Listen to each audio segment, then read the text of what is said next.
you know, and there's so many other things happening that it's like, wow, to be a gamer, and yet these other classic companies, you wish you could they would come back. I mean, we loved BioWare until we don't. We loved, you know, Blizzard until we don't. We loved Bethesda until we don't. Walk with us as we escort you to safety, experience, and the adventure of a lifetime. All right. Hope we're going to escort you correctly, and you know we're not going to fall off the cliff or somehow get distracted, and all of a sudden lose that fact that where'd you go? You know, and all to find out is the quest says failed. Oh, I hate that. I hate that too. Oh, well. All right, so we kind of mentioned earlier that World of Warcraft, not World of Warcraft, sorry, Activision Blizzard had their financials recently, last week or so ago. Yeah, obviously, when you listen to Massively OP, you always get they talk about financials. That gives you a vision or looking into the company, right? So our question was like, do studio financials tell you a story, or do you care about a story? The reason why I mentioned it because it also clearly, because in his financials, we saw it in World of Warcraft. In Activision Blizzard, they were setting things up, getting ready for the financial report. Some of the news coming out, like Bobby Kotick was talking about, he took a pay cut, even though probably doing fine, right? They're making changes. So they go to the actual financial report, and all the investors there, they're asking questions. They go, what's going on? And you also know that, like, when you do a convention, you're like, did they already tell you everything that's going to happen? Because they always don't want to tell the financials they're going to do. Example is they mentioned that Overwatch 2 and Diablo 4 have been delayed indefinitely. I think both of them had a 2022 date, so it's like, that means what now?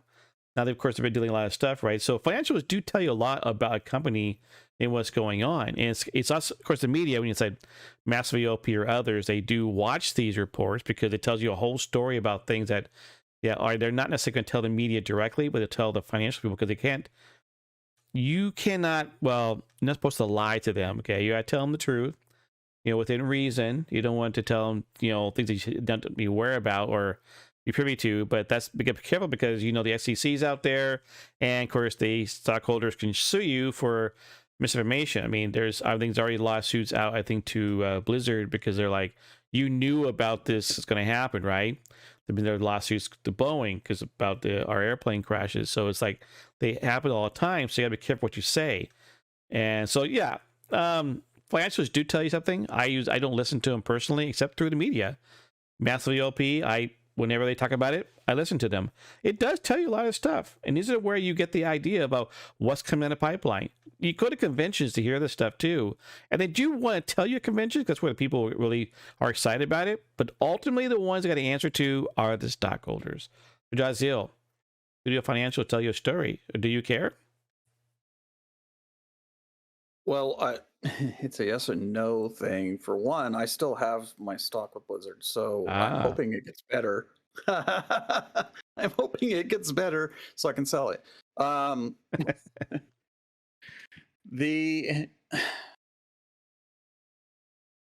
It does say a lot. It tells you how well they're doing and how much they have coming in to be able to divide up amongst their developers to push out new content. It tells you what the health of the IP is. If there's a lot of money coming in, then people are enjoying themselves and they're enjoying the product, and they are more than likely going to stay for a while. If it's not doing well financially, then it's you get the opposite, the vice versa of that. And you also have that businesses, they always go through turns. You're going to have a down tick towards the end of an expansion. You're going to have an uptick right after or right before an expansion when we're talking MMOs. So wait. We're getting rated by GMA Ministries? Are they even streaming? What? Tuesday night? I know. I'm like, this is a fake, I'm getting faked out here. I don't know. Sorry, it was like that just kind of threw me off there, right? But by the way, the year to date, Activision Blizzard was at a high of 103 in February of this year, and they're currently at 67. So they're down this year, obviously. They are. Well, and this news is terrible. Especially putting the word indefinite delay. Now, I did see this coming, but I was trying to be optimistic, and I really was hoping not to see it. I also was being optimistic and hoping not to see that BlizzCon being canceled.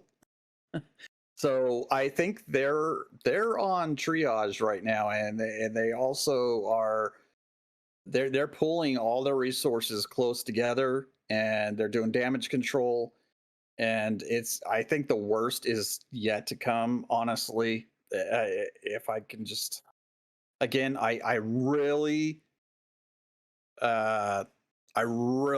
want to see them get over this hump, but there's still lawsuits going on, and there's still some court stuff that needs to happen, and there's still changes that need to happen, and they seem to be making changes that are extremely superficial, and people are seeing that.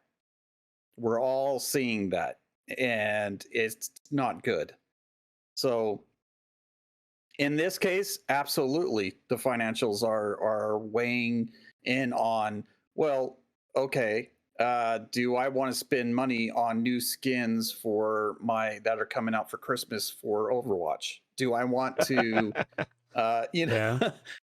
do I want to go ahead and buy Diablo 2, the remastered version, or whatever it was called? I already forgot the name of it. Resurrected. Do I want to spend any money on even merch, on t-shirts and things for Blizzard products? And the answer right now is no, because I'm not sure they're going to be around. They might sell to some other company, or I just don't know. And I think everyone else is in that same place. They're like, I don't know if this company is going to be around in a couple of years, and I don't want to invest in them. And like I said, I think the worst is still to come. It looks bad now. I guarantee in 6 months we're going to be talking about this again, and it's going to be worse. So, my answer is yeah. The financials, they do matter, whether you want to pay attention to them or not. They're there, and they're going to be in the background. And if it's doing well, then fantastic. If it's not, then you're going to notice. And there's going to be a lack of content coming out. There's going to be IPs that are getting shut down. They were supposedly working on a brand new IP, remember? Yeah. That they mentioned several times this year. What's happened with that? Is that another one that team's just going to get shuffled over to somewhere else because, well, nope, we're killing that one too.